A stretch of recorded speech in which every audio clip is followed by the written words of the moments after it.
The House Chairperson.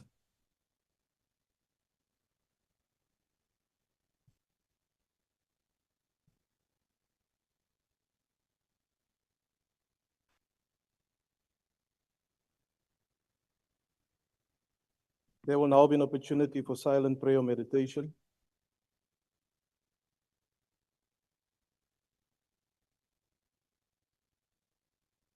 Please be seated.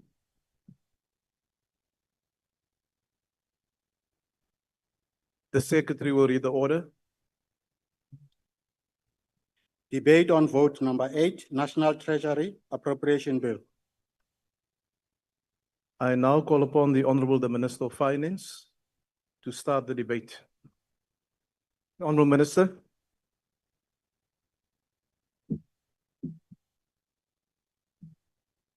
Honorable Chairperson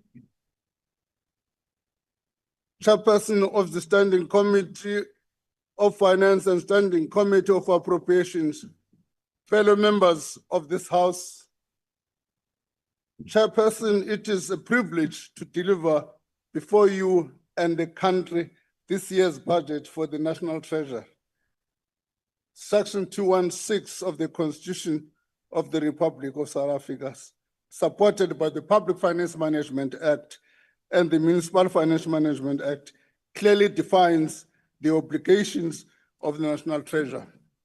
In essence, the Constitution demands that the department be transparent, accountable, and efficient in the allocation and distribution of public money, while ensuring that sustainable public finance contribute to exclusive economic growth. Honorable members, the budget vote I present today therefore reflects a balance between the technical and the political, the practical and the aspirational.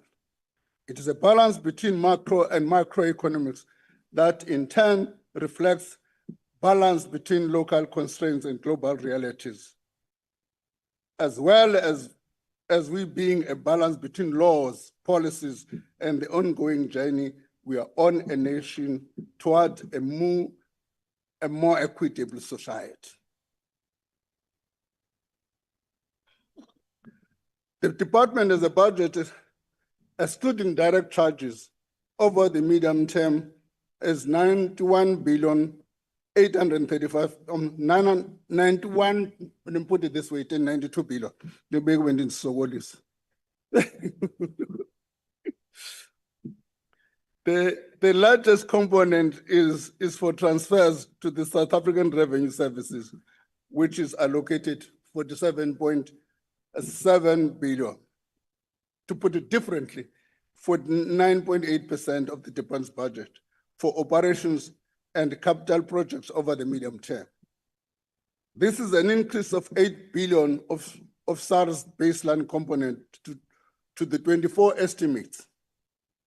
Part of this increase is to improve effectiveness in revenue collection by enhancing their ability to collect debt through better systems, increase staff capacity, and modernizing their processes to establish e-invoicing for VAT, instant payment systems, and upgrades of customs infrastructure. To monitor progress and improve transparency, last week we published monthly debt collection data from SARS for the first time. The budget is an allocation per economic classification over the medium term is as follows. 3.4 billion on compensation of employees, 6.9 billion on goods and services, 78.5 billion on transfers and subsidies, 89 million on payment of capital assets, 2.7 billion for financial assets. Our core function as National Treasury is to achieve sustainable public finances, and for this we require sound controls to realize our goals in lowering poverty and greater inclusion.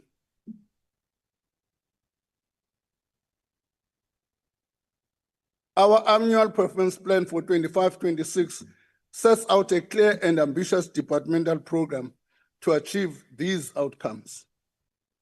In pursuit of sustainable public finances, Chairperson, allow us to go into some detail about how we intend to achieve some of the objectives and to update the House on the progress already made, and also the road that still lays ahead for us. In terms of restoring sustainability and impact of our public finances, our review of how the government spends money has been central to our policy efforts. To achieve all of our national priorities, we need to realize our greater efficiency on spending side. Since 2013, 276 reviews have been completed. I will be going to Cabinet to get commitment from colleagues to implement the outstanding recommendations arising out of these spending reviews. This includes our review of government spending on the numerous public employment and labor market activation programs across the government, which has recommended rationalization of 37 programs across 16 departments. Beyond this, there are new reviews that we plan to conduct, namely audit of ghost workers. We also want to do a review of the infrastructure conditional grants.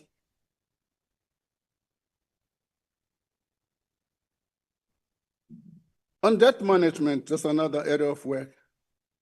We have said through growing primary surplus, the public debt to GDP ratio will stabilize over time and ensure that the government does not rely on additional borrowing to cover its non-interest expenses. Work on additional fiscal measures is ongoing. The department is currently assessing public comments and submissions to the technical papers published along with the national budget document on the 21st of May. It is in this spirit that the country's fiscal macroeconomic policy work is progressing well on the proposed lower inflation target. We all agree that lower inflation is good for the economy. There's no dispute about that. There's, however, been some confusion as to the process of setting inflation target policy in South Africa. It needs to be clarified that this policy is a responsibility and resides with the Minister of Finance, who sets the target in consultation with the South African Reserve Bank. This then South African Reserve Bank operating independently to achieve that target. Honourable members, they've been making the point that such decision should not be taken in haste without the necessary technical and political engagement that achieves a genuine consensus grounded in thorough consideration of the social and economic realities.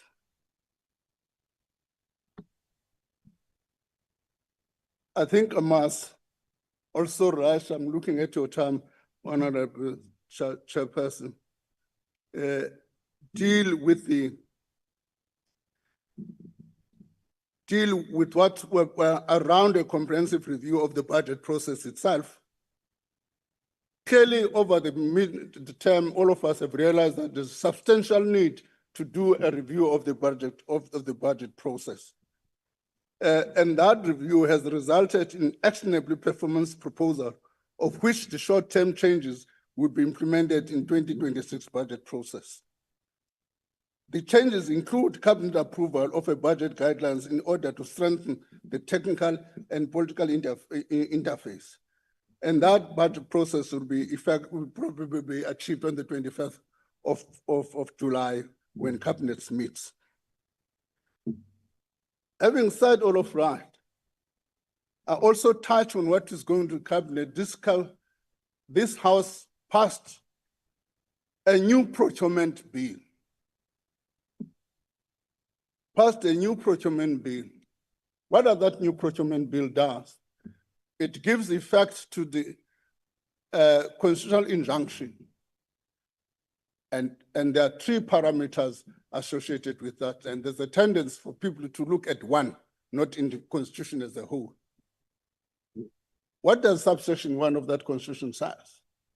Subsection 1 of that Constitution says we must have a fair, transparent, and competitive bidding process.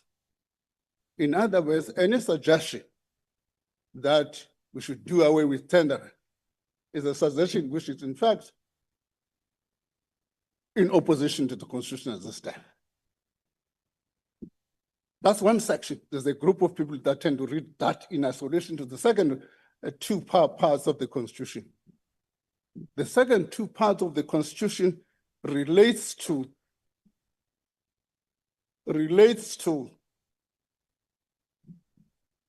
empowerment. And that particular section clearly says, subsection 2B, that legislation must give effect to deal with the previously disadvantaged community of the country. It therefore also an insult to the Constitution to suggest that any legislation which is intended to achieve that objective, to attack a legislation which is intended to that objective. I wanted to raise these issues because that legislation is going to come. We're finalizing as required by the legislature, the rules, which are, once you finalize the rules and then the legislation and bring them to Parliament, it becomes effective. I'm also happy to say that our endeavors, not just the National Treasury, but the government as a whole, to remove South Africa from the Financial Action Task Force grey list are succeeding. It's quite important to say government as a whole. And it was an important experiment that we did when we put all government as a whole to work together and ended up with a legislation which we called Omnibus Bill, which we managed, then I think we're beginning to succeed on the grey listing.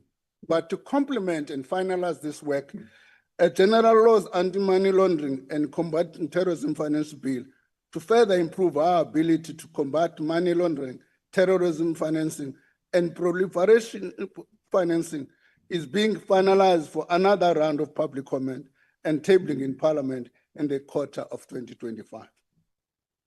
Similarly, National Treasury has made substantial progress in implementing State Capital Commission recommendations through multiple concrete actions. SARS investigation have recovered 4.8 billion in unpaid taxes, with professional bodies like SAICA having imposed consequence management, including disbursement. The Financial Intelligence Center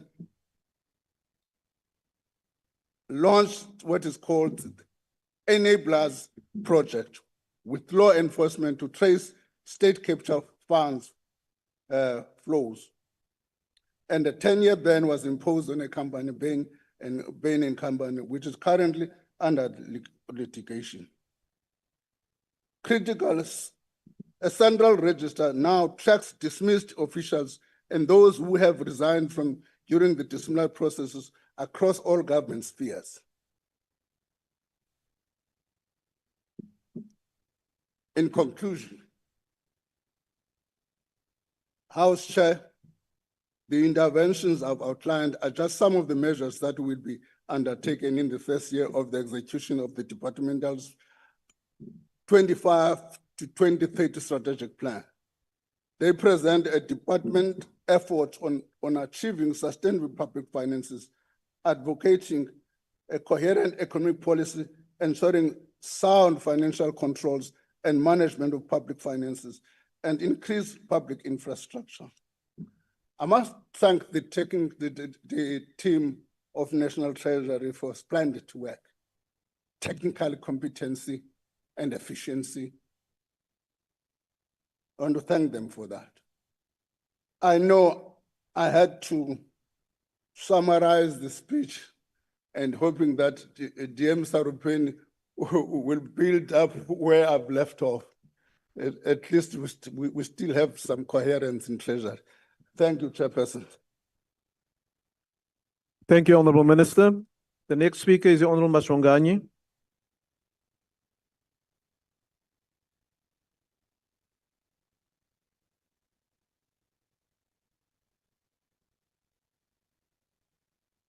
Thank you, Chairperson, honorable members, Minister, Deputy Ministers. Chairperson, first, please allow me to extend my deepest condolences to the family, friends, and colleagues of our late Deputy President, Honorable D.D. Mabuza. May his legacy continue to inspire us, and may his soul rest in peace. Chairperson, the Standing Committee on Finance and the ANC support Vote 8. Having reviewed the APPs and strategic plans of the department and entities, we are confident that National Treasury is on the right track. Chairperson, South Africa faces challenging economic conditions, both globally and domestically. Considering the country's resilience, it is crucial to make difficult decisions now. The 2025-2026 budget aims to restore public finances to a sustainable path. This budget details tax increases and spending cuts designed to reduce the fiscal deficit and stabilize public debt growth, all while protecting vital social and economic programs.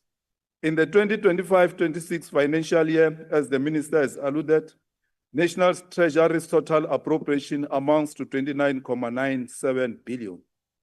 Chairperson, in the budget year under review and MTF, government has allocated more money to infrastructure, 1.03 trillion.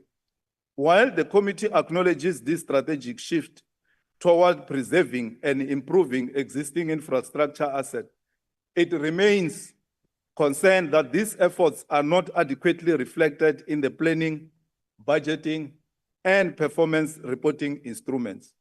Minister, the committee therefore recommends that the National Treasury explicitly include infrastructure maintenance as a standalone strategic indicator in the APP. Chairperson, we note that SARS is allocated 15.4 billion, up from 12.39 billion. This allocation supports SARS operational priorities across its core functions of tax administration, custom enforcement, and revenue collection. We welcome this significant increase in funding, and thanks to the Minister of Finance for heeding its repeated calls for stronger budgetary allocations to SARS. The committee welcomes the recent growth in complaints handled and resolved by the Office of the Tax Ombudsman, as well as its role in addressing systemic issues that affect large categories of taxpayers. However, we note that the OTO remains significantly under-resourced relative to its expanding mandate and growing public profile. Can this matter be looked at? Chairperson, we note also the role that is played by GTEC in facilitating the employment opportunities of 333,000. In terms of the FSCA, we know the strategic importance of the FSCA as the dedicated market conduct regulator. We also welcome the FSCA's continued enforcement efforts in addressing pension fund non-compliance, including legal action against defaulting institutions. As a committee, we are planning to meet with SALGA and some of the defaulting municipalities. It is very painful for employees who have worked for the rest of their lives only to be told when they retire that the employer was not making pension contributions. There must be consequences for such irresponsible employers. The Land Bank. Chairperson, the committee recognizes progress in the Land Bank's balance sheet recovery and increased access to finance for Black producers. However, we remain concerned about the concentration of lending in specific provinces and the limited reach to smaller farmers. The Land Bank should give loans and support to the previously disadvantaged. Chairperson, we also welcome the DBSA's consistent record of clean audits, its compliance with the PFMA and King IV governance standards, and its strong internal controls. Chairperson, we call upon the DBSA to report annually to Parliament on the distribution of its infrastructure investments, the participation of Black-owned contractors. Chairperson, we recognize the PIC's central role in managing over 2.8 trillion in public assets on behalf of GEPF. The committee notes PIC's improving liquidity. Be that as it may, Minister, can you please attend to the issue of the daybreak? Members of Parliament have raised the issue of daybreak seriously so. In terms of the last entity that is also doing quite well is SASRIA. We note that SASRIA remains a financial sustaining and strategically significant state-owned insurer, providing cover against specific risks such as riots, civil commotion, terrorism, and public disorder, risks that are excluded from conventional insurance policies. We welcome SASRIA's continued progress in restoring its capital position following the substantial claims arising from the 2021 unrest. The committee also encourages SASRIA to expand its work on transformation, including deepening its support for Black-owned underwriting management agencies and emerging insurers. Chairperson, having considered the strategic plans, annual performance plans, and proposed budgetary allocations of National Treasury and its associated public entities, we therefore support budget vote 8. You can see it. Thank you, Honourable Member. Next speaker is the Honourable Van Rooyen.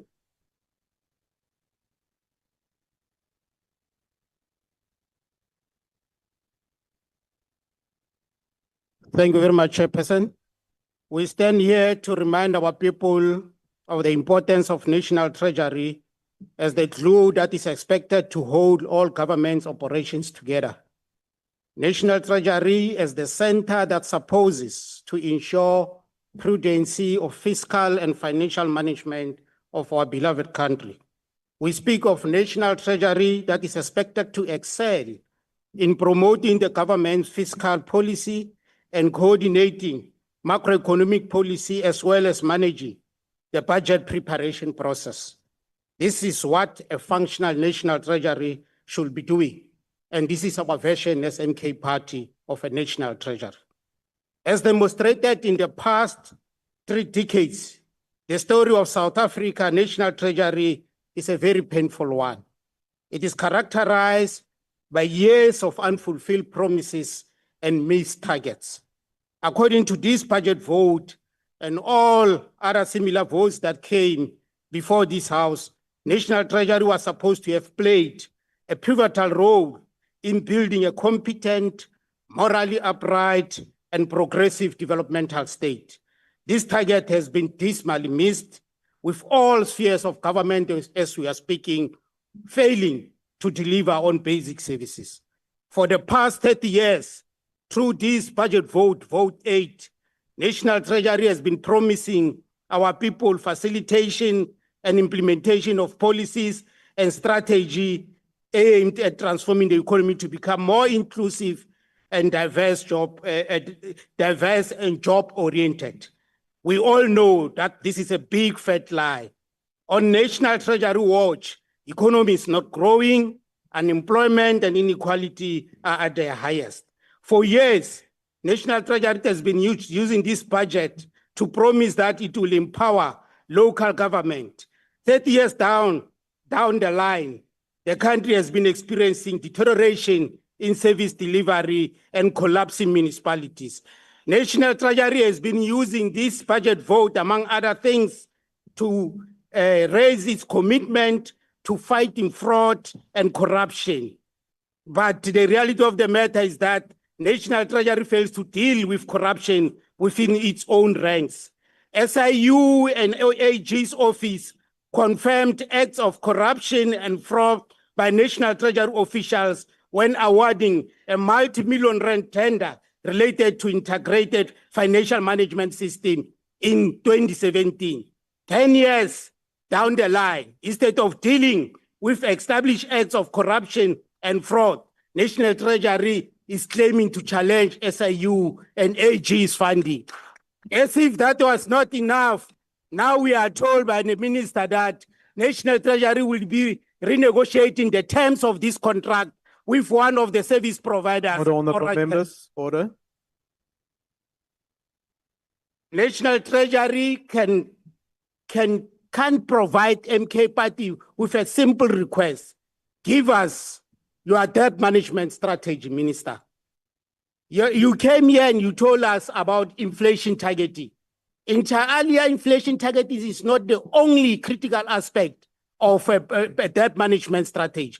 If you want to reduce the ratio of debt to GDP, please, Minister, make sure that you present a comprehensive budget management strategy that will guide this country on how we are going to deal with the impact of the rising debt service cost. And definitely National Treasury in its current status is not in a form that we can say is a clue that is taking our country somewhere. National Treasury is not in a state that this budget vote can be supported. SANK Party, we vehemently reject. Member, your time has expired. The next speaker is the Honorable Alexander. Order, honorable members. Honourable House Chair, today I rise to address Vote 8 on the National Treasury, not just as a steward of the public purse, but as a citizen committed to rebuild on a country on the brink. Let me state this unequivocally. The DA's participation in the GNU is not ceremonial. It is absolutely critical. This budget formulation is not one of convenience, but one of necessity. Within the DA's presence, the Treasury will remain. Order, honorable members. To the fail. Order, honorable member. Honorable Ditebe, let's give the member at the podium a chance so that she can deliver a speech. Please proceed. Treasury will remain vulnerable to the same forces that has captured and devastated Eskom, crippled Transnet and brought Denel to its knees. Without our fiscal discipline, without our commitment to evidence-based policy, this GNU will lack the backbone necessary to confront South Africa's most urgent challenges. We are not here as passive participants, but here as active agents of reform. Every rand allocated, every policy implemented, every appointment made, we will scrutinize with the demands that it needs. Our problem isn't collecting money. It's the resistance to implement the desperately needed structural reform the DA continues to fight for in government. For far too long, Treasury has been forced to fund an underperforming economic model while taxpayers watch their money disappear into black holes of corruption and incompetence. The increase in the 33.7 billion allocation for infrastructure investment over the medium term is welcome. We need to invest more. But if it means nothing, if we continue to build bridges to nowhere and fund projects that enrich cronies rather than citizens, the 7.5 billion allocation to modernize SARS must come with an ironclad guarantee. We will not permit another penny to vanish into the procurement scandals and IT disasters that have plagued the revenue services. Every system upgrade, every technological advancement must be transparent, measured, and directly linked to improving taxpayer service. While increasing funds for the public employment program is important, it must not become a long-term dependency. The 4.5 billion should act as a springboard to private and sector job creation, not a replacement for real economic reforms. Growing requires grit, not just grants. Infrastructure spending is important, but spending alone is not enough. Structural reforms is not a slogan. It is a commitment to control swelling bureaucracy that takes resolve, not just rands. The private sector, particularly our youth entrepreneurs, our emerging digital industries, and our potential for green technologies and tourism remains shackled by the regulation red tape, logistical breakdowns, and service delivery uncertainty. No amount of Treasury funding can compensate for an economy that takes months to grant permits, where we don't run trains properly, and where businesses cannot rely on basic services. The DA will push relentlessly for public-private partnerships that work, that lower barriers for small business entry, and for labour market flexibility that our economics desperately needs. We will not rubber stamp the PRASA or urban projects without clear answers that deliver governance and impact. Answers, not vague promises. How many billions have already been poured into these entities? How many promises of turnaround strategies have we heard? And how many more years must commuters suffer while executives draw bonuses? Every infrastructure, every rand must be tracked, every contractor vetted, and every project milestone measured. The days of blank checks and blind faith is over. As a member of the GNU, the DA will be ensured that we uphold these three unshakable pillars. Firstly, responsible spending. We will not support budgets that enable corruption, inefficiency, and unnecessary bailouts. Secondly, fixing the economy so it works for everybody. We will champion policies that unleash private sector growth, create opportunities for growth and jobs, and restore South Africa to the competitive global market. And lastly, a government that gets things done. We demand that public service serves the public and not itself, that Treasury protects taxpayers, not political interests, and government that delivers results, not excuses. To the people watching this debate, understand what hangs in the balance. This is not merely a budget allocation or fiscal projections. This is about whether we choose the path to reform and renewal or continue down the hill of decline and disappointment. Deputy Minister Sarapin's presence at the Treasury represents a guarantee that reforms will not be optional, accountability will not be negotiable, and the interests of ordinary South Africans will not be subordinate to political convenience. We support what serves the country's interests. We oppose to what undermines the economic growth. We fight for every single day that Treasury gives the taxpayers what they deserve. Government delivers on their promises, and economically that creates opportunity for all people. Honourable Speaker, Vote 8 isn't just a budget line item. It's about the people behind the numbers. It's about the value in the action, accountability across access, reform against rhetoric, delivery against false promises. This is what the DA brings to the GNU. Without us, the centre will not hold. With us, South Africa can fulfill its promise. I thank you.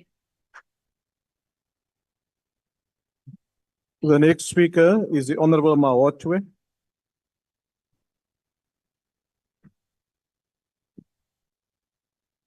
Greetings to the President, Commander-in-Chief of the July Movement, the Economic Freedom Fighters, the only dependable tool in the hands of the poor, commissars, ground forces, and the people of South Africa.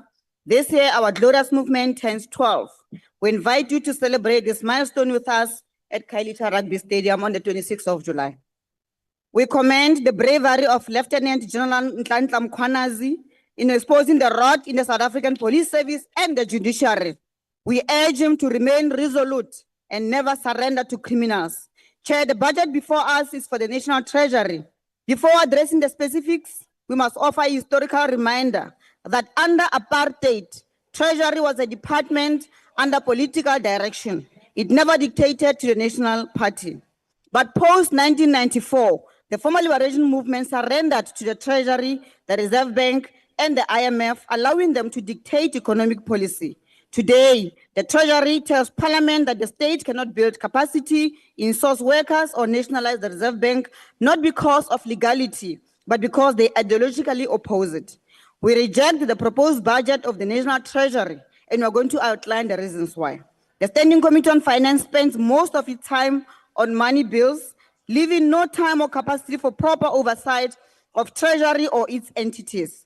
We proposed a dedicated portfolio committee on the National Treasury to hold it accountable, and will take this matter to the Rules Committee.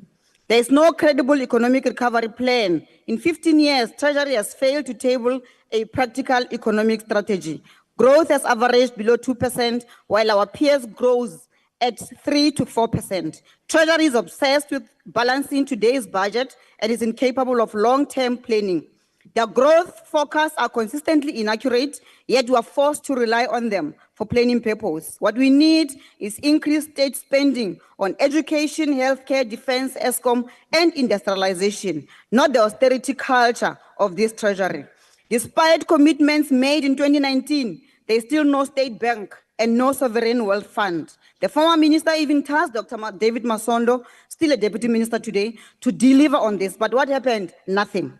Minister, either you want a state-owned bank to protect our people from a banking cabal controlled by a handful of white capitalists and a sovereign wealth fund to preserve this nation's wealth, or you don't. There is no middle ground.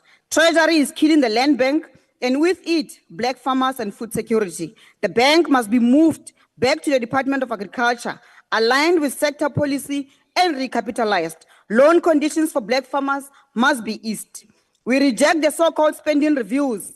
These are nothing but tools to entrench austerity under the guise of efficiency. We don't need austerity, we need bold, expanded, state-led investment. We're told that a former Deputy Director General has been appointed without a tender to lead this review process. We'll follow up and expose the rot. Who will believe the AG when she highlights over-reliance on consultants if Treasury is doing the same, possibly corruptly? Treasury is deliberating trapping South Africa with foreign loans for political and policy entrenchment. They are selling the soul of the nation to constrain future democratic choices. Loans from the IMF and World Bank are loans that we do not need and cannot afford. They are locking us into policies that benefit the elite. The EFF has written to the Speaker with all the supporting documents and will introduce a private member's bill requiring parliamentary approval for all IMF and World Bank loans. These loans and their conditions must pass through this House. Our people must know. We reject the Treasury's plan to move out of the Pretoria CBD, while the city of Tshwane, led by the EFF MMC, is working day and night to revitalize the city.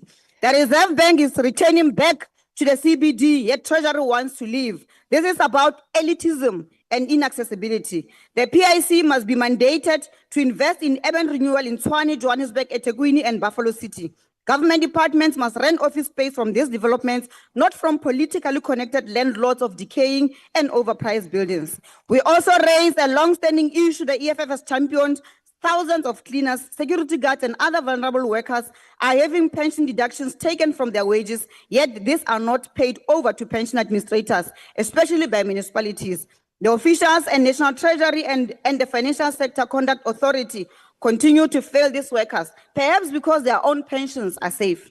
Our solution is clear. A municipal pension fund similar to the GEPF must be established, one that invests directly in municipal infrastructure and not gambling on the GSC. We further want to state this clearly and unapologetically. We are going to nationalize the South African Reserve Bank, and no Treasury is going to stop this. We need a central bank that serves the people, not one captured by private banks, paying them billions every year for doing nothing. That money should be building hospitals, clinics, and schools.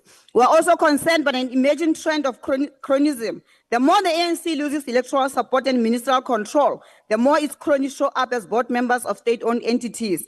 The recent appointment of David Makhura as a non-executive director of the DBSA is a textbook example of cadre redeployment guised as governance. We'll not keep quiet while institutions are handed over to comrades with no credibility and cannot be redeployed to ministerial positions. Finally, we must ask, why is National Treasury reluctant to provide more funding to SARS? SARS needs resources to modernize, increase capacity, and combat illicit financial flows. This is not expenditure, Minister. It is a multiplier investment that will help the state to collect more revenue and close the leakages bleeding our economy. The EFF categorically rejects this budget. It is anti-poor, anti-growth, and fails to transfer wealth to the majority of our people. I thank you. Thank you, Honorable Member. The next speaker is the Honorable Adebe. Thank you. Order, Honorable Members, order. Thank you, Honorable Chairperson, the Honorable Minister, colleagues. We note that the National Treasury plans to manage an overall budget of over 2.37 trillion this fiscal year, with debt service cost projection at 385.9 billion, the second largest item after education. Our debt to GDP ratio now hovers around 75.2%, a glaring warning sign that our economy is caught in a trap of low growth, high debt, and shrinking fiscal space. And yet the Treasury's own economic projections remain timid. Only 1.3% growth is projected for 2025. This is not good enough. Treasury continues to emphasize consolidation over stimulus and compliance over creativity, leaving the poor and unemployed to fend for themselves while waiting for trickle-down recovery. We are alarmed that 163 of our 257 municipalities are either dysfunctional or financially distressed. We applaud the efforts that seeks to address the funding model in this regard. This failure continues to erode the front lines of service delivery and places our constitutional developmental vision at risk. We have noted the persistent underspending of conditional infrastructure grants amounting to more than 6 billion in the past financial year. Treasury must also accept its own share of responsibility for rigid grant frameworks, excessive compliance burdens, and poor intergovernmental support. We call for decentralized capacity building, faster turnaround in grant approvals, and differentiated support for rural municipalities and provinces. We remain disillusioned by Treasury's slow pace in implementing the public procurement bill and the continued exclusion of rural SMMEs and black-owned cooperatives from state contracts, despite procurement spending nearing 1 trillion annually. Transformation must be more than policy. It must be measurable, reportable, and enforceable. We are increasingly disturbed by the continued bailouts to underperforming entities. Over 331 billion in bailouts have been issued since 2018. We support developmental state interventions, but not when they are poorly governed and economically irrational. Treasury must implement strict turnaround timeframes, clawback mechanisms, and hold boards and executives personally liable for fruitless and irregular expenditure. We support this budget vote and extend a continuous call to Treasury and the Standing Committee to place the needs of ordinary South Africans, especially in rural, unemployed, and underdeveloped communities, at the center of public finance. Let us not manage decline. Let us finance dignity, development, and democratic transformation. I thank you. Thank you, Honorable Member. The next speaker is the Honorable Peters, who will deliver a maiden speech.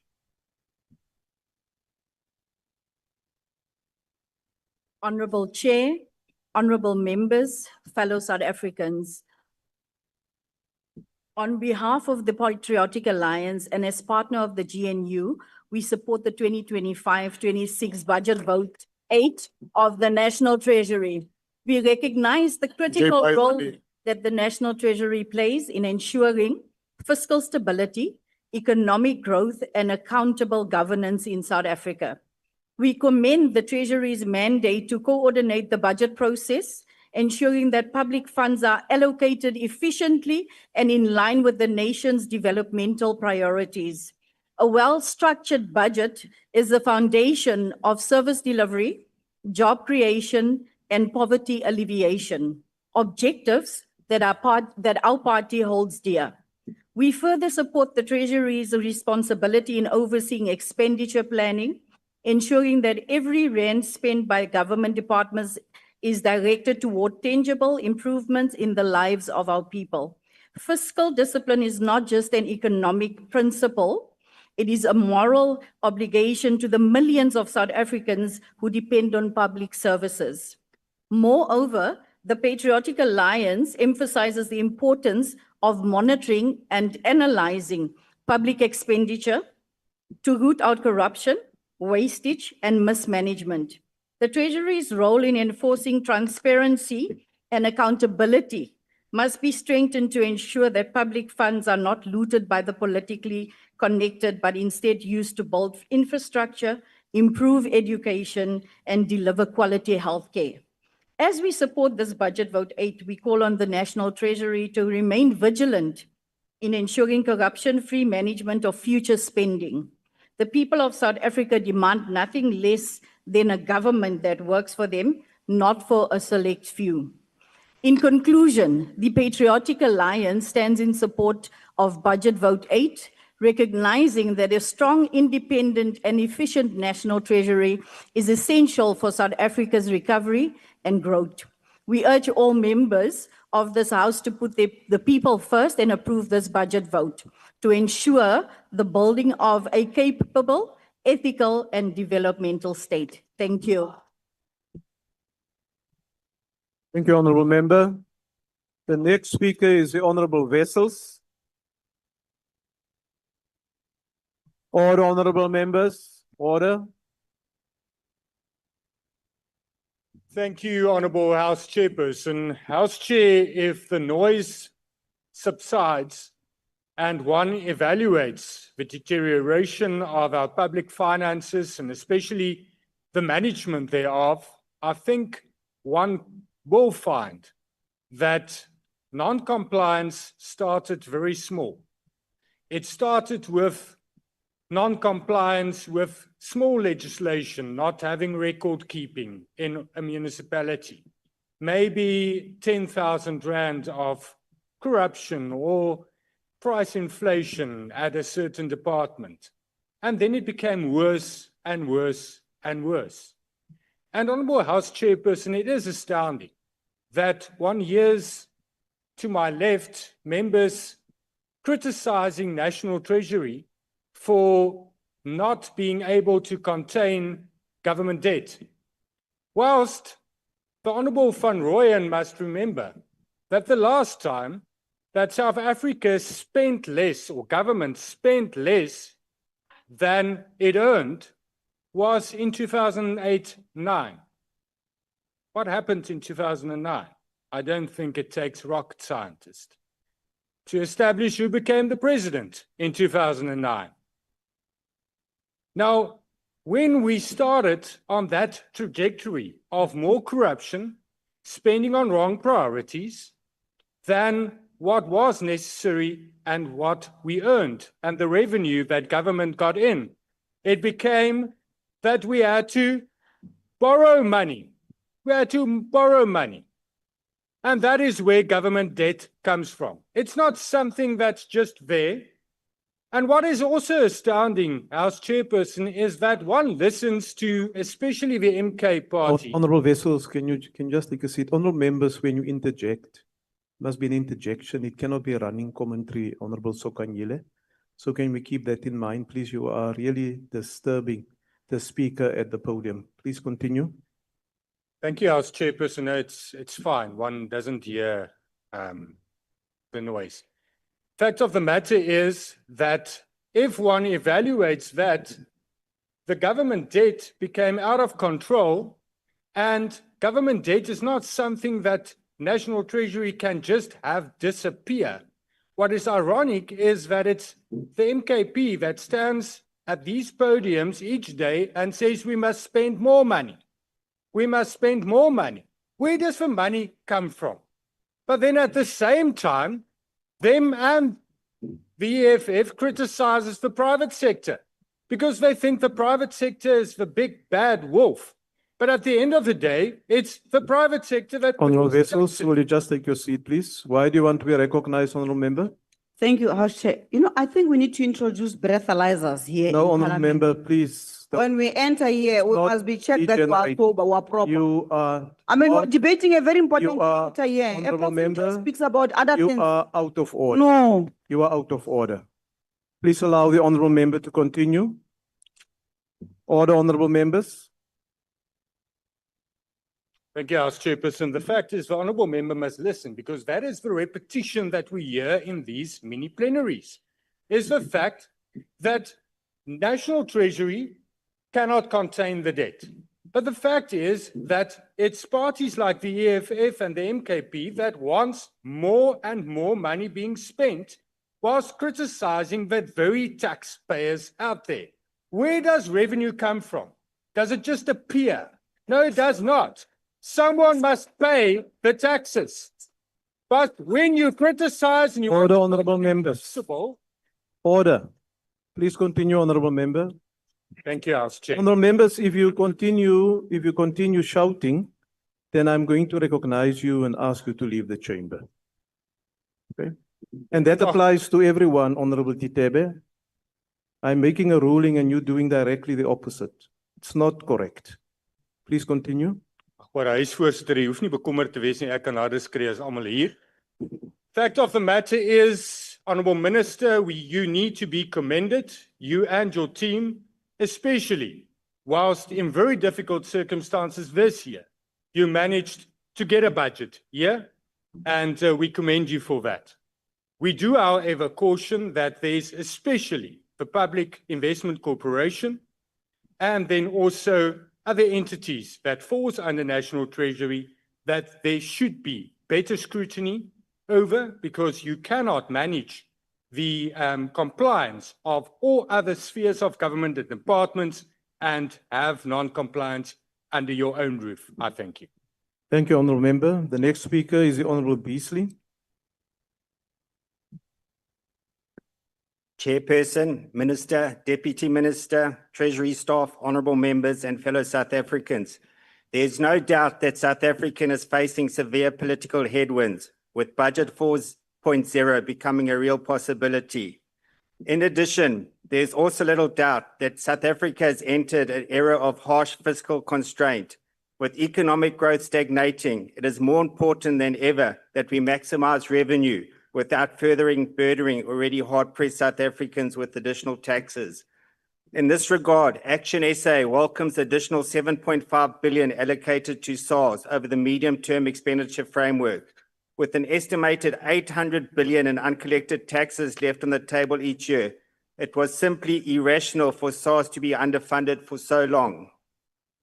While the campaign to properly fund SARS was principally driven by ActionSA, we acknowledge that it was the Finance Committee who supported the call. It is a rare and encouraging example of what Parliament can achieve when we work together in the national interest. That said, SARS remains partially underfunded, and it is critical that Treasury continues to monitor the returns from the increased allocation. Should SARS demonstrate that it is able to deliver additional revenue, any remaining funding gaps must be closed without delay. Chair, ActionSA also commends the National Treasury for its tireless efforts in addressing the FAT grey listing. I must admit, I did not believe delisting was possible within this time frame, but credit must go where it is due. The most recent communication indicates that South Africa is expected to be removed from the grey listing at the next FATF plenary in October 2025. That is an achievement worth celebrating. Well done to all those involved. Chairperson, one of the core mandates of the National Treasury is to enforce transparency and effective management of public revenue, expenditure, assets, liabilities, and public institutions.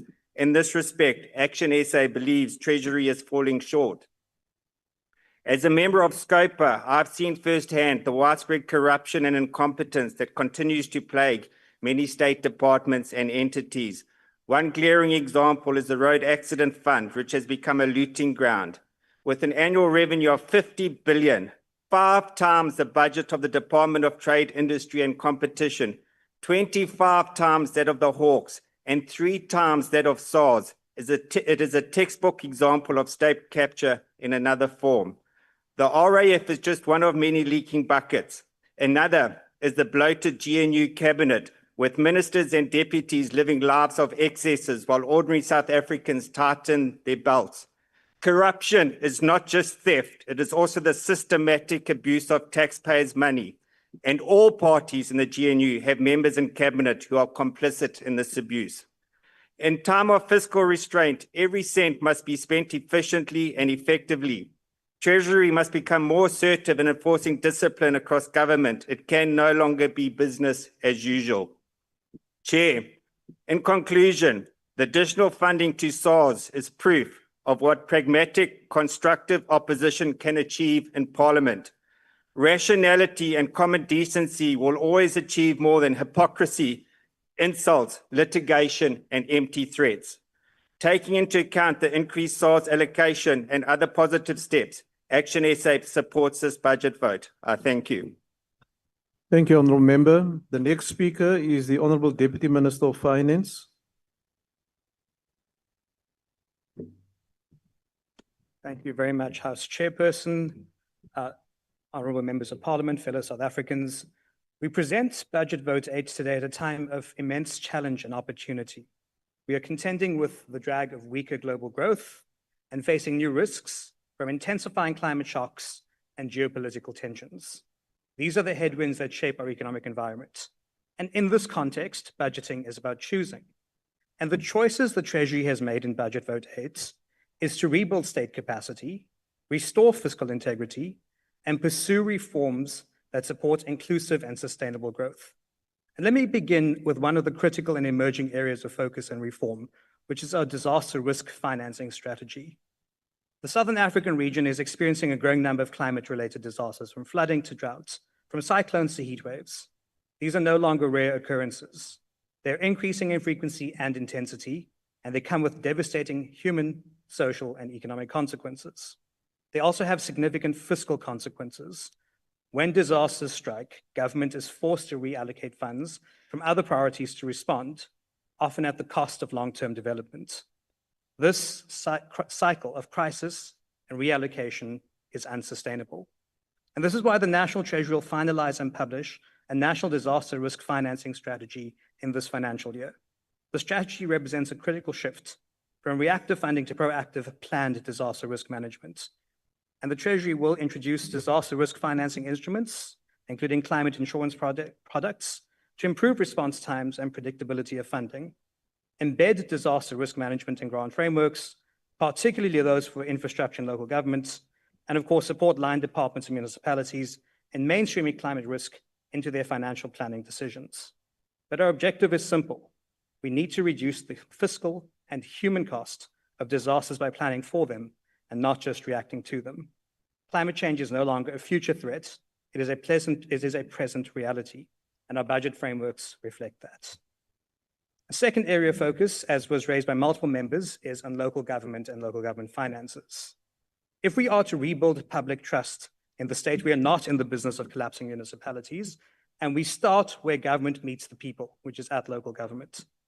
And we must be honest, too many municipalities are failing in their core responsibilities. There are too many service delivery breakdowns, there's fiscal mismanagement, and governance failures. And the Intergovernmental Relations Team at Treasury is responding with targeted supports and structural financial reforms. On unfunded budgets, we are undertaking reforms to require credible funded budgets as a basis of municipal financial planning. On revenue value chain reforms, we support municipalities to improve billing systems, strengthen their collection rates, and protect revenue integrity. Without these things, no budget can be sustainable. On capacity building through direct technical support, we're building the financial management skills of municipal officers, particularly CFOs. On financial recovery plans for municipalities in distress, our Municipal Financial Recovery Services provides tailored recovery plans that are grounded in the financial position of each municipality. And of course, we have more work to do to make sure that those local councils in distress actually implement these plans we put together.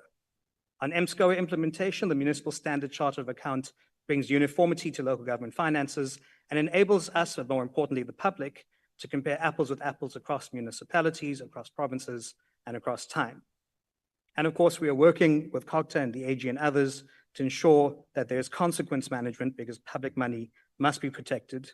And where there is wrongdoing, there must be consequences. So we have heard the members and are hard at work on local government. A specific area in local government that is quite critical is our Metro Trading Services Reform Program, which I wish to highlight today. And it's our program to turn around these trading services in our major cities, starting with water services. Municipal trading services are vital to economic productivity and household well-being. Yes, in many metros, they are financially unsustainable, poorly managed, and in crisis. The National Treasury is leading a program to reform these services through 3 pillars. The first is financial reforms. Metros will be required to produce separate financial statements for their trading services so that we can clearly see what is viable and what is not. This transparency makes the financial relationship between the municipality and the service explicit. Secondly, we're working on institutional and structural reforms. So we're introducing single point accountability for each of these services, including control over support services, asset management, and technical capability, so that there's no more fragmented accountability in trading services and buck passing at a political level. And of course, we are undertaking grant reforms. Members raised that as well. We're introducing performance-based financial incentives linked to reform milestones on trading services. These grants will be used to crowd in loan finance and private capital, enabling long-term infrastructure investment in trading services. This is one of the most ambitious metro-level reform programs that have been undertaken, and we look forward to seeing its outcome. It will take time, but it lays the foundation initially for stable water supply and in the long run, stable metro services. Now, when we look at the auditing profession, House Chair, it plays a critical role in financial markets and public accountability. And Treasury is currently reviewing the Auditing Professions Act. The proposed amendments are designed to strengthen the Independent Regulatory Board of Auditors and align our regulatory framework with international best practice. Some of the reforms include enabling the IRBA to implement mandatory audit firm rotation to protect auditor independence, authorizing the IRBA to prescribe levies and improve funding sustainability, empower the IRBA to recognize foreign qualifications and conduct reciprocity agreements, remove restrictions that limit transparency around audit inspection outcomes, and strengthen the IRBA's powers to enforce sanctions and extend the board's term of office to ensure continuity. Audit failures seen in the recent past in both the public and private sectors comes at the cost of economic credibility. So these reforms are not just technical changes, they are fostering trust, integrity, and public confidence in the profession and ultimately in the economy. Now, as part of Treasury's broader macroeconomic framework reforms to drive structural reform and attract investments, public infrastructure spending will exceed 1 trillion rand over the next 3 years. This represents the fastest growing area of government expenditure and is aimed at easing supply side constraints and improving public and social service access. The budget facility for infrastructure is being reconfigured to attract private sector participation through multiple appraisal windows, separate investment and financing decisions, and diversifying financing instruments, including guarantees, build, operate, transfer structures, and concession loans. New public-private partnership regulations took effect from 1 June 2025 and have reduced procedural complexity with supporting frameworks for unsolicited proposals and fiscal commitments to be published soon, while municipal PPP regulations will be finalized before the MTBPS. A single National Treasury overseen structure will be established this year to systematically crowd in private sector finance and expertise, consolidate large-scale project preparation, providing public-private partnership technical support, improve data management, and enhance private sector engagement. Honorable members, what I've outlined is a small fraction of the work that the Treasury does, because the work we need to do to make sure South Africa can recover is not automatic. Reform is hard. Fiscal consolidation is not easy. It's about making the right choices. And rebuilding state capability is especially difficult, but it is work worth doing. Through this budget votes, what we have seen is that the National Treasury has committed itself to the core responsibilities of a democratic state, and that is to spend wisely, to manage honestly, to plan for the future, and to build the institutions that serve all the people of South Africa. And I'd like to take a moment to thank Minister Godongwana for his leadership, Director General Duncan Peterser, the DDGs, and the technically excellent officials at the Treasury. I ask this House to support National Treasury Budget Vote 8, because in doing so, you support the path of responsible, sustainable, and reform-orientated governance. I thank you. The next speaker is the Honorable Swart.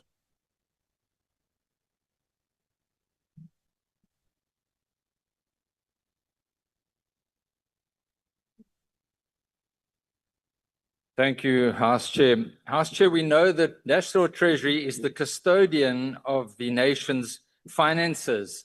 And as such, we expect stewardship and we expect servant leadership. Now, we know its mandate is maintaining macroeconomic stability, implementing structural reforms necessary for economic growth, building state capability, and supporting growth-enhancing infrastructure investment. So it is very key, and the ACDP agrees that we need increased economic growth. Economic growth of 0.1% in the last quarter is not going to cut it. It is not going to increase revenue. It is not going to result in job creation. The ACDP also agrees that fiscal strategy must be focused on fiscal consolidation. With debt service costs consuming 22 cents of every rand of the main budget revenue, there is an urgency to contain fiscal risks and reduce borrowing costs. This is an aspect Honourable Minister also referred to, supporting inflation targeting and the care that must be taken when one considers the possibility of reducing the inflation target. Prudent expenditure management is also supported by the ACDP, and we expect the expenditure review that is going to be presented to the Cabinet to bring tangible amendments and tangible savings when it comes to expenditure. Taxpayers are overtaxed at the moment, and they demand value for every rand that is spent.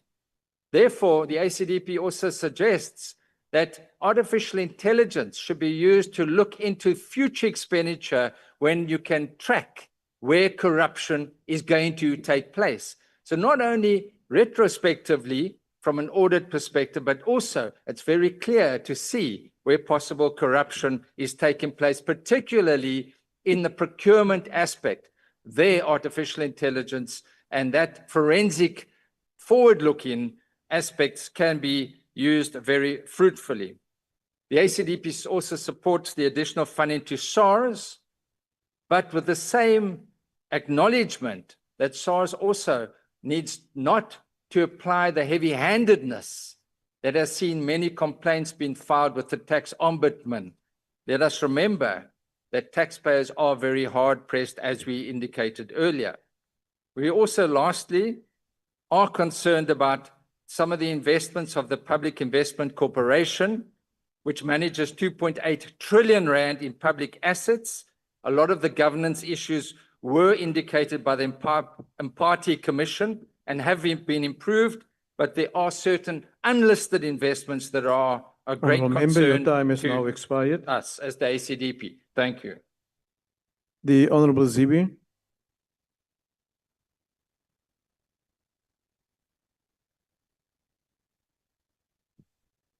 Thank you, Honourable House Chair. Firstly, I want to commend the Minister for his commitment to expenditure reviews. And what I'm about to say now relates to the importance of that work, but specifically in the context of fiscal and general policy planning. Hopefully, this budget process will soon be over so that we can have you over at the Standing Committee on Public Accounts for a more detailed discussion. I want to focus on the objective to strengthen financial management in government. As we all go through an especially painful budget process this year, I cannot help thinking that although financial resources are limited, our budget is not small either. 2.6 trillion rand is a lot of money. It should be going further than it is now. It should be going further than it is now.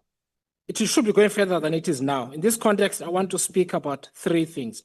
The first pertains to resourcing statistics, South Africa, Minister. I know that there is a plan in the works, but I am worried that we're beginning to budget in the dark. relying on an old picture whose rapid evolution we do not have the statistical means to track. Population shifts through urbanization are so rapid now that expenditure that makes sense today may produce a white elephant in a decade's time. The second pertains to the impact of climate change, and I'm really grateful, Honorable Deputy Minister, that you touched on this, and the impact of climate change on our national policy thinking and formulation, and therefore fiscal commitments. The disaster in the Eastern Cape for which money has been allocated is the first of many in this budget cycle. There will be many more, much more than our disaster fund can handle. Some of the infrastructure being built now will be delayed or severely damaged by floods, leading to cost escalations at a time when every rand needs to go as far as possible. I am raising this, of course, in the context of the National Disaster Risk Financing Policy. I am glad that it's going to be published during the course of this financial year so that we can finalize it as soon as possible. Finally, Minister, I want to say that there needs to be a decision on IFMS.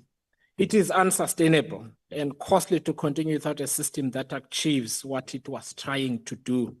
I think the Chief Procurement Office and the Accountant General will be more effective with a system in place instead of these 1 million financial tracking and accounting silos that produce the mess that we have to deal with every year. So a decision, notwithstanding the concerns raised about government, governance and the procurement process and so on, is necessary. Either we continue with it or we discontinue and we place something else on the table.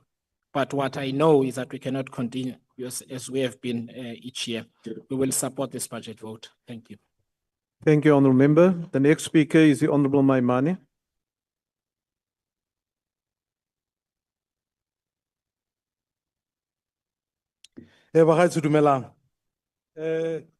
Madiba and Honourable Minister and Deputy Ministers, I think it becomes common cause the fact that this budget vote is less to do with what Treasury does and more to do with what the rest of government does. At times it feels as though Treasury has to give a credit card to a bunch of alcoholic departments and ask them to live within that. And so what we've got to make decisions about today is whether or not we reform or we keep throwing money after bad. The harsh reality of it is that we're living in a macroeconomic climate that's fast constrained. Treasury itself projects the fact that we are going to grow at between 1% and 1.6%. The painful bit is that for every second we are speaking here, government is spending over 13 rand on debt. That's more than any other expenditure that we will see, at least certainly in the medium term. Regardless of the fact that we've given to Eskom, Transnet, and many others over half a trillion rand in the last 10 years, the harsh reality of it is that the people of Dobsonville and many other communities still don't have electricity thanks to load reduction. So the facts on the table are either we reform to live within our means or we continue through a budget that ultimately cannot sustain. Honorable Minister, we have to make tough decisions. And here are some key actions I want to recommend that we think about doing. Local government last year reported the fact that it spent 59 billion rands and showed no real outcome for it. I want to recommend that rather than us going through another report next year by the Auditor General, let us rather go to SAICA, identify key accountants and begin to deploy them to municipalities so that we can capacitate skill and change how money is spent there. I want to really speak equally so about this threat of geopolitics that are faced before us. Minister, it is not your fault, but the reality of it is that yesterday, as the US has already slapped us with tariffs, and that there's profound uncertainty over the post-Russia alignment and some of the issues that speak to our own trade, we now have to make some tough decisions. And I'd like to urge that we urgently find an ambassador to Washington, we begin to negotiate a trade deal and make sure that regardless of where tariffs go, we cannot wish away our trade to the West, certainly with the sort of economic pressure that we face. More than anything, Honorable Minister, this does not only fall within your purview, but it is upon us all as honorable members. We have to make big decisions. We have to eliminate corruption. We have to ensure that departments that are spending beyond their means are brought to book. And more than anything, We have to, as South Africa, stop living beyond our means. We must cut these agencies and make sure every rand spent is focused on people. So we borrow for infrastructure rather than for consumption. Ke a leboga. Thank you very much. Thank you, Honorable Member. We invite the Honorable Zungula.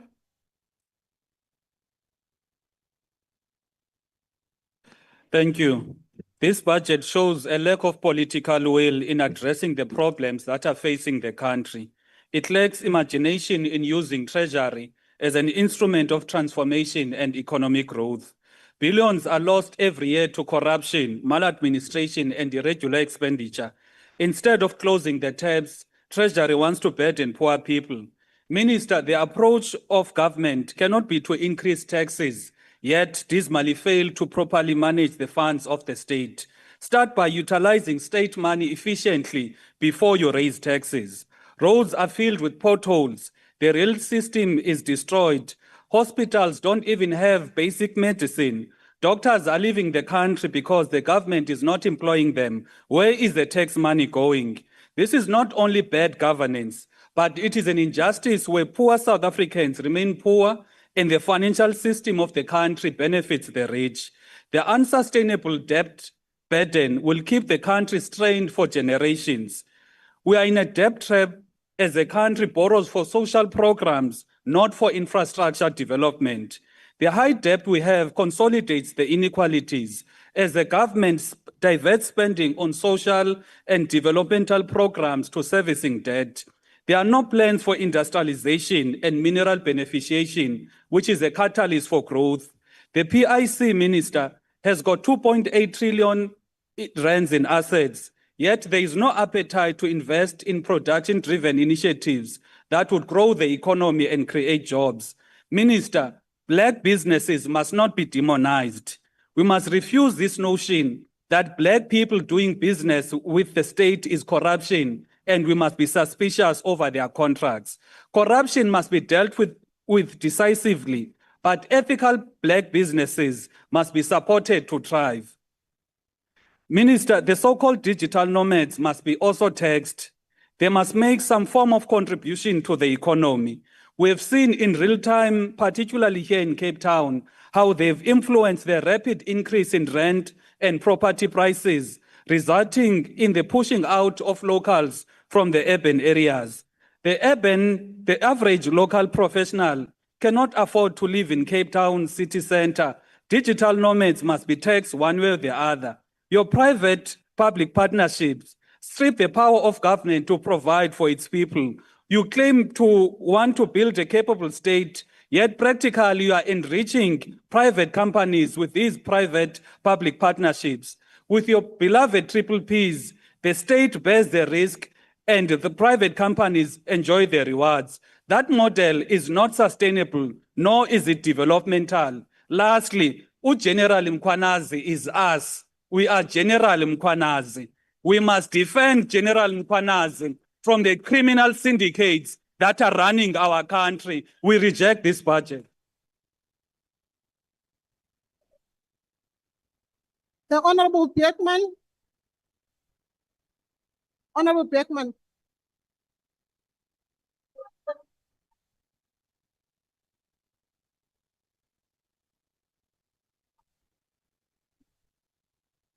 Order, honorable members.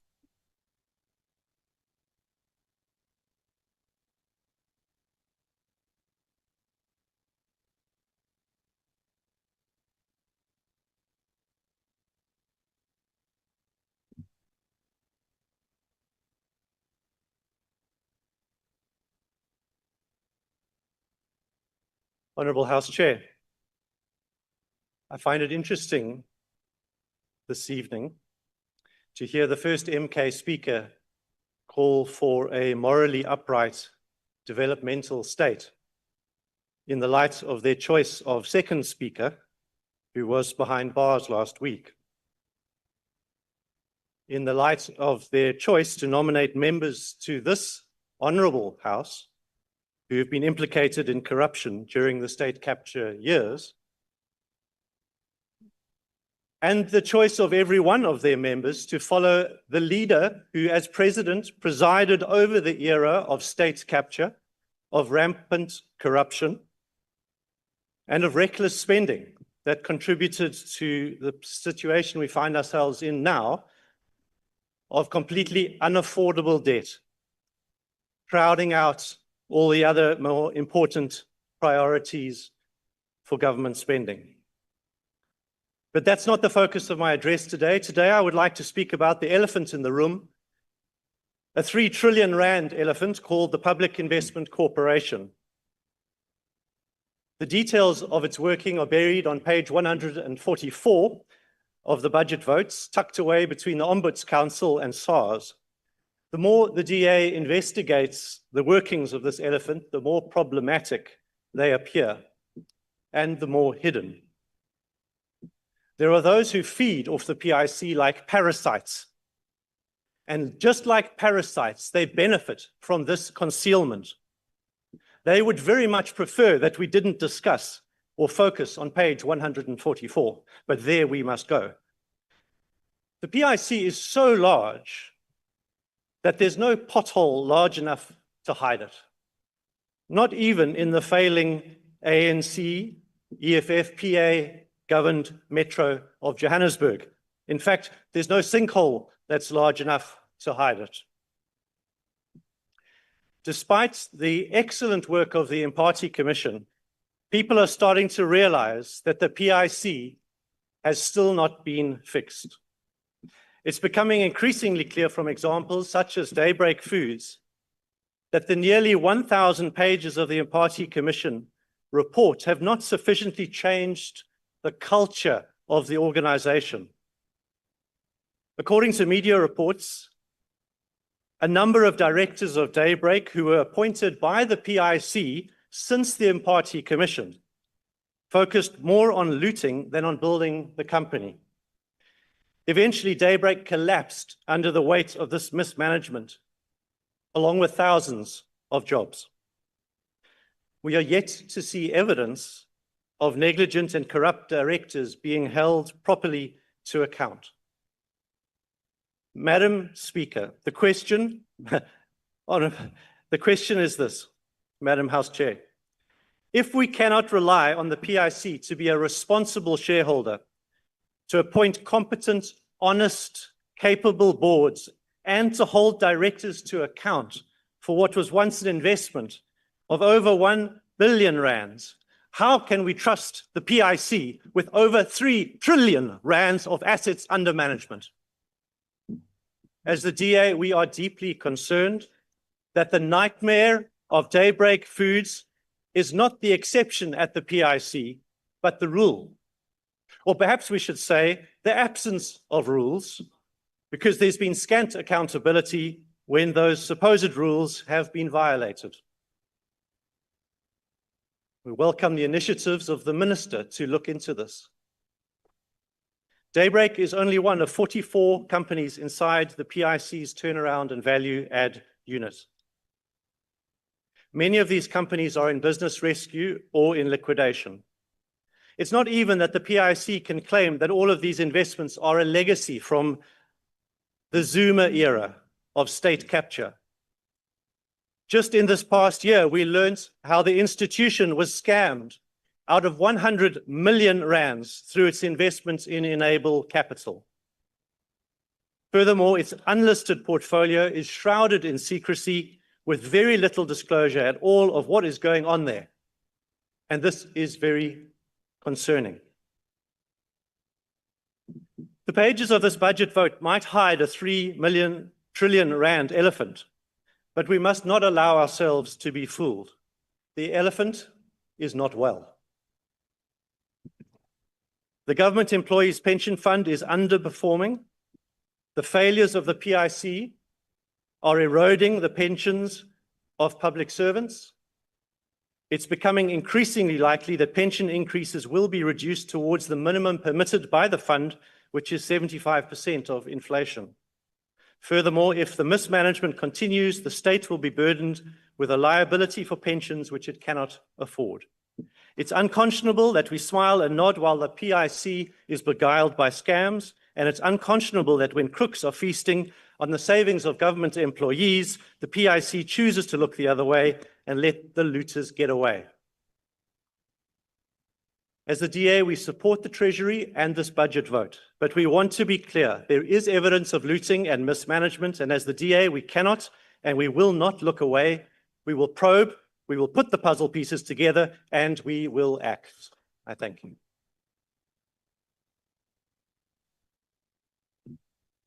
Thank you, Honorable Member. We invite the Honorable Molefe.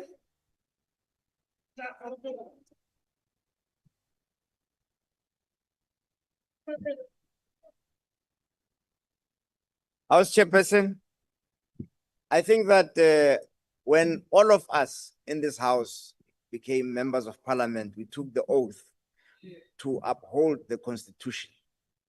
And I would like to remind Honorable Bateman about Section 35 of the Constitution, which is a presumption of innocence until a competent court has pronounced. What he has done, if he had done outside this House, would have been blatant contempt of court and a violation of human rights.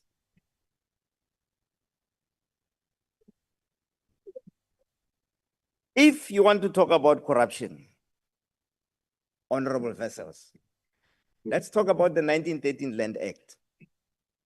That was corruption. Let's talk about the Bantu Education Act.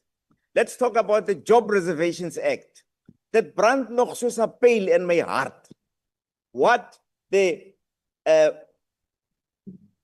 human rights violations that have happened in this country, and today you have the audacity to stand here and talk like a high priest.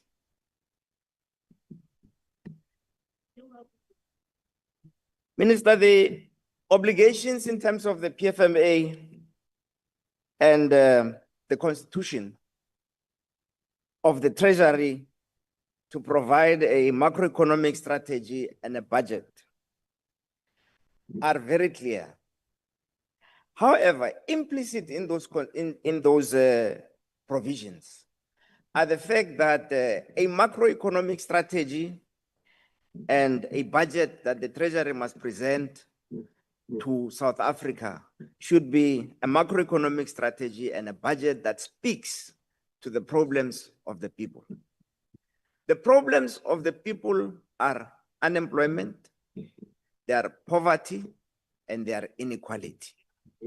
As long as we stand on this podium and talk highfalutin English about reforms, about fiscal consolidation, about state capability, people do not eat those. People want jobs. People want a plate of food tonight when they go home. People want their children to go to school, having eaten tomorrow morning. And people want more equality in South African society. A society where Black people still live in Guguletu, in Soweto, in Muntiwa, and in Mdantsane and Mamelodi. And white people live in Waterkloof, Bishop's Court, and the other suburbs. It is a society that needs to be transformed. But for as long as you have partners like honorable vessels and the DA who openly come and stand here on this podium and talk against transformation, we are not going anywhere, Minister. I think that we are not going anywhere, Minister. The macroeconomic strategy, as well as the budget that was presented, was not supported by the majority of people that came to the public process. And we all know that. There were criticisms, starting with the projections of growth and the policy direction of the National Treasury. And those were ignored. And I think that that was very telling when we ignored the proposals, the majority of proposals that were made by institutions such as the Budget Office from here in Parliament and the FFC. The budget that was presented here, Minister, is, despite the protestations, is an austerity budget. It is an austerity budget because only 0.8% increase in expenditure. Honorable Molefe, unfortunately, It's less than 1%. And it introduced a regressive tax. Thank you, Honorable Speaker.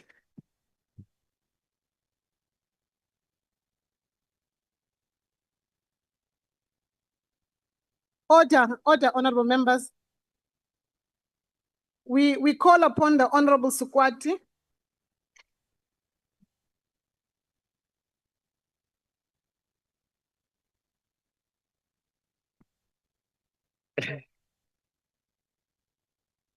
Thank you, House Chair.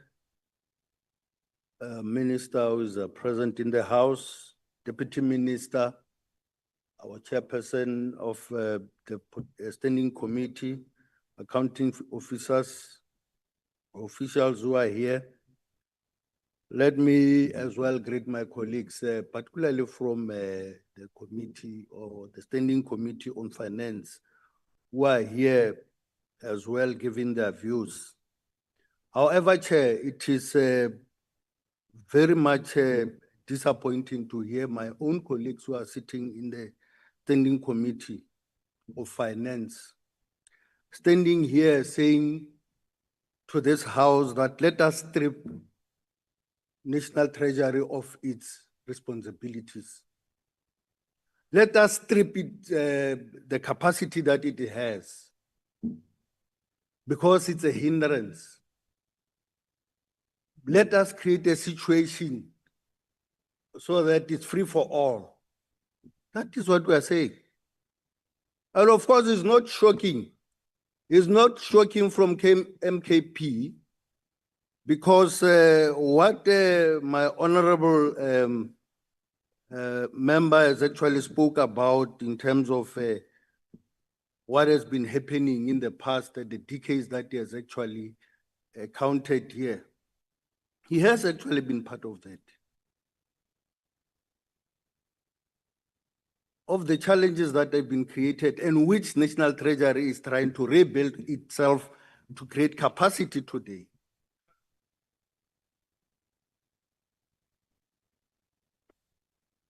The deep hole that we have actually dug, the deep slippery dungeon that has been dug, and hence today we are talking about paying debts. It is because of what you have created. And that is why we are here today.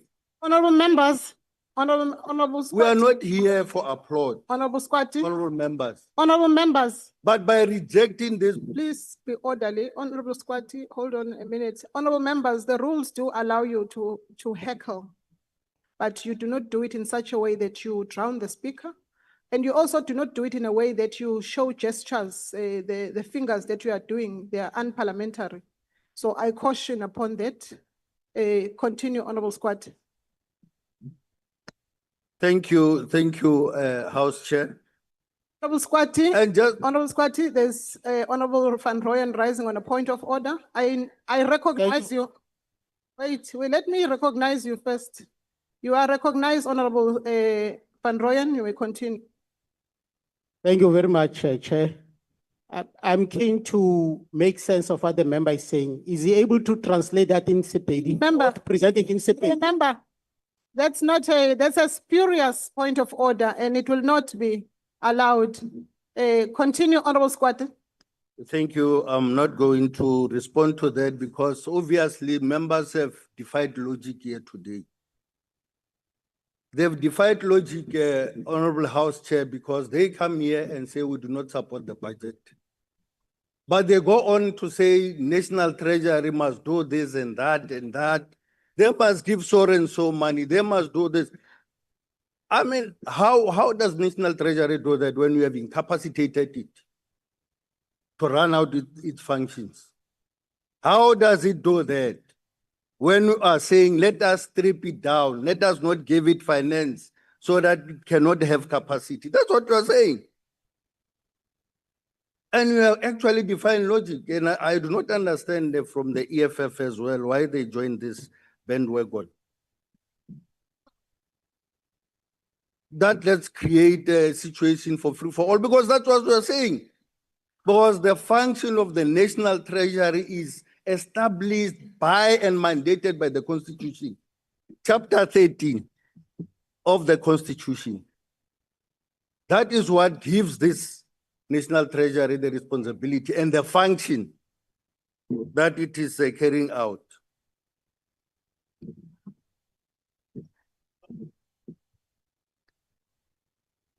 House Chair, the priorities of the honourable seventh members. administration. Order, honorable members. Members, please do not drown the speaker. As you speak across each other, be mindful that there is a member on the podium. Continue, Squad. Honourable Speaker, the priorities of the seventh administration to drive inclusive growth and job creation is a recognition of the agency to resolve our nation's challenges of high unemployment, poverty, and inequality. This requires the state to use all its levers to advance the socio-economic rights of all South Africans, particularly the marginalized Black majority, including yourselves who are rejecting this budget.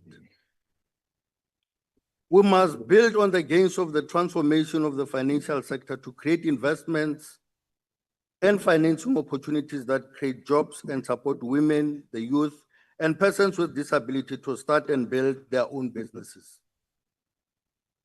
In our engagement with the Financial Sector Conduct Authority, we highlighted the financial sector remains highly concentrated, raising concerns about competition, particularly in relation to inter-industry partnerships and low participation of Black-owned fintech firms in regulatory innovation platforms like Sandbox. We have recommended that National Treasury and Financial Sector Conduct Authority table proposals for implementing open finance reforms to support competition and innovation. This enables the public to control their financial data to share with other providers to get better offers, because we believe that data belongs to the consumers and not the corporations. Lowering the cost of living requires lowering the cost of banking fees and financial services, which reduce the purchasing power of workers.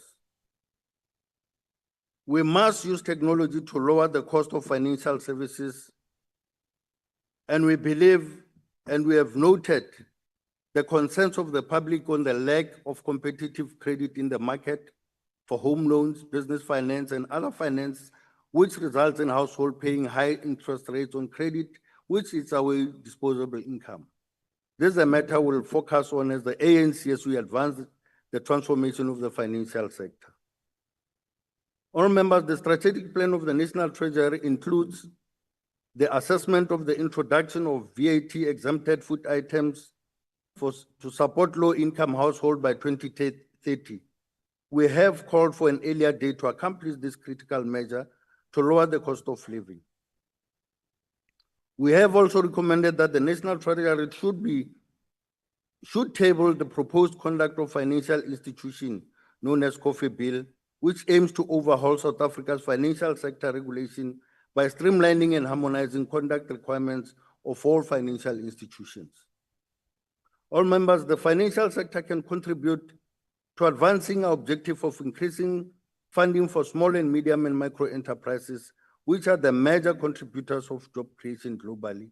And we must find ways to support those who participate in the informal sector to formalize their operations and access funds to grow their businesses.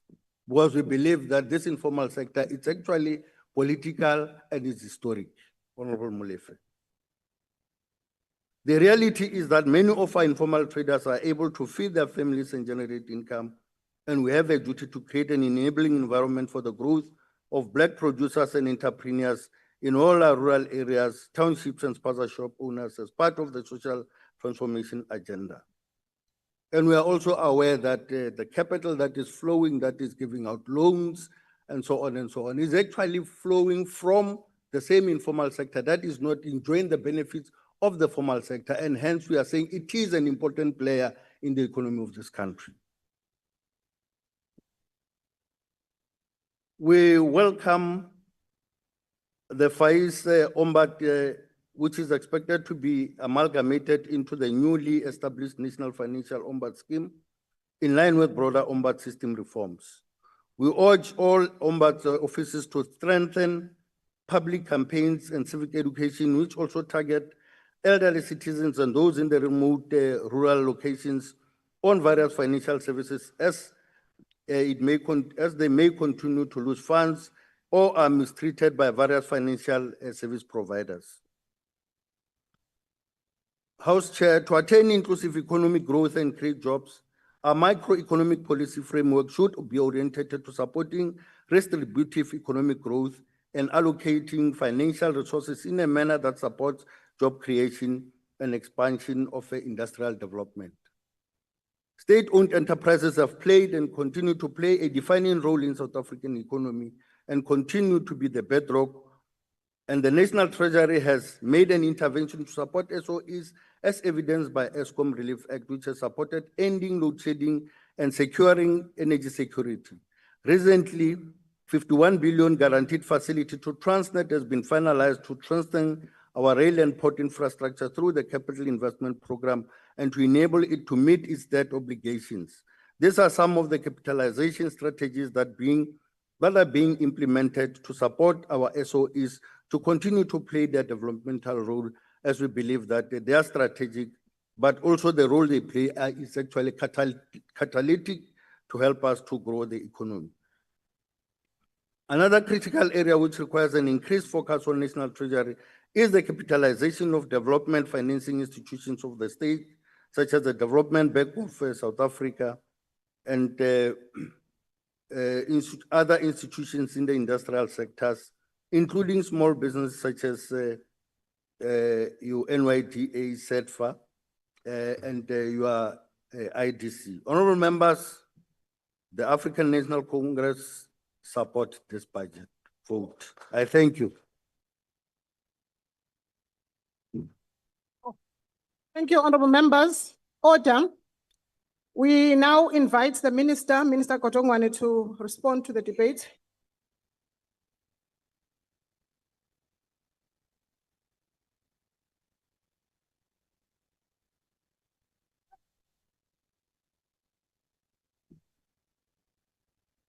I don't have enough time, so I'm going to be generous.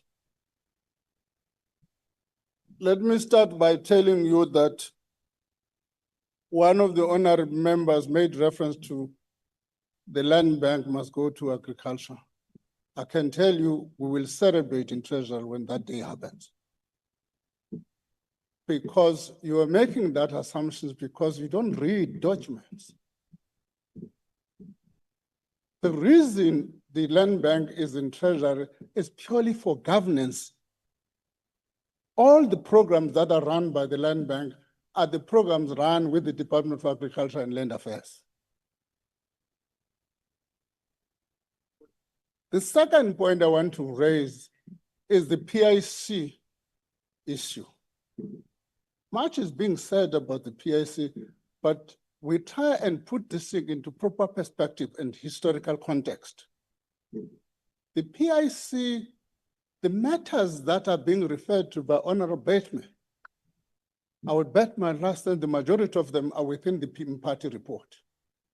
In other words, the party report, those matters gave occasion to the establishment of the party report, or the party commission, sorry. We're dealing with those things where we said last week or 2 weeks ago, give us space. Is there any threat? My worry is a statement that makes the point that they can be threat to pensioners. The latest actuarial report of the pension fund, what does it say? The latest actuarial report says the fund is so sound to the extent that for the next 2 years, let's reduce our contribution to the fund. And we've not done that, truth from facts, and we've not done that yet. So that's the soundness.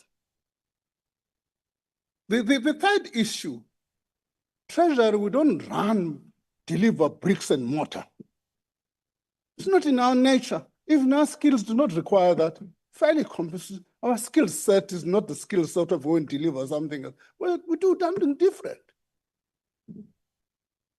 Now, honorable members there are blaming us for everybody who does not do his job or her job. Whereas you yourselves, you are respecting your failure to do what you're supposed to be doing. To do oversights on those people, we don't supervise them. The constitution is clear, you are their supervisors. Nina ni supervisor tina ka, man,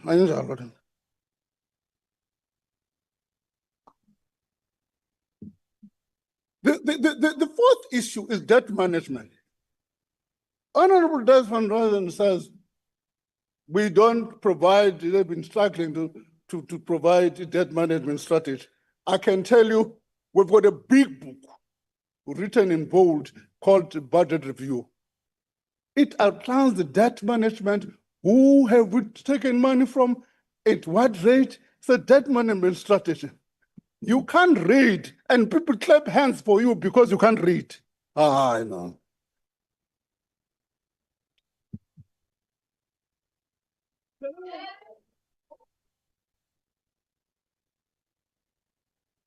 I must just warn my colleagues from the DA. Order, honorable members. Colleagues from the DA. Honorable members, honorable members. Honorable must warn members, the colleagues allow from the DA. the minister to respond. I must warn the colleagues from the DA that Treasury is an Honorable Minister, hold a moment. There is a point of order. Honorable member. Just a count request, Chair. Honorable member, before I even recognize balance. Honorable member, Controlling the head. I'm going to switch off that mic. Honorable members, honorable members, order, honorable members. 10 minutes. Honorable members, order. Honorable member, your rules. I lost. Rule 79 says I must recognize you first. Then only you are able to speak. But you cannot just stand up, switch on the mic and start. They say the ANC is drowning me. Honorable. Order, honorable members. Order, honorable members. Allow us to continue. Allow us to continue. I Settle want down. to caution our colleagues from the DA. National Treasury is and throughout the world, it's a fiscal institution authority which is supposed to be independent. You are going to compromise that deputy minister when you mind and identify him as DA. Stop that. I know you've got an identity crisis, but don't use him to achieve that objective.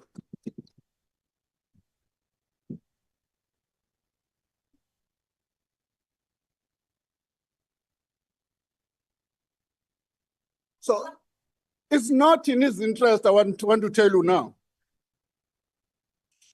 So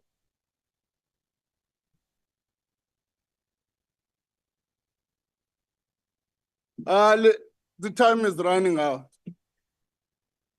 Asikhorenda mina naye into umoshwa ngabangane bakhe. Bye bye. Thanks.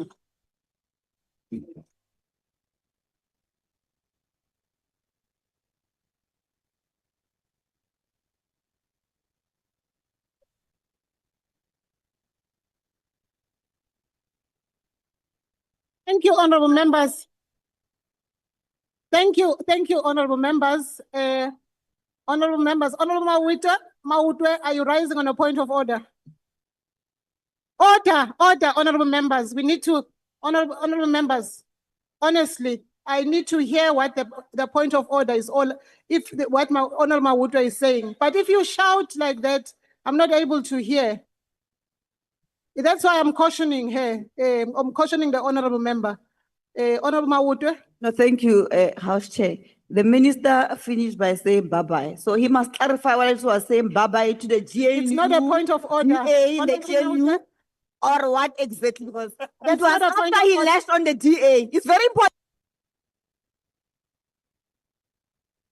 Honorable members, that concludes the debate for this mini plenary, and the mini plenary may rise.